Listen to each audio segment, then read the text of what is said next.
this video. We can also cancel the Parakamani Seva or any Seva we can. Let's see how we can cancel. Here you can go to booking history. In booking history, scroll down to Srivari Seva. Here you can see the bookings done. The status confirmed. Just click cancel. It will ask for are you sure you want to cancel. Just click yes. The Seva is cancelled.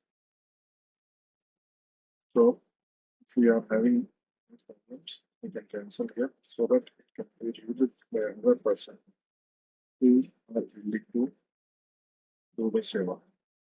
Thank you.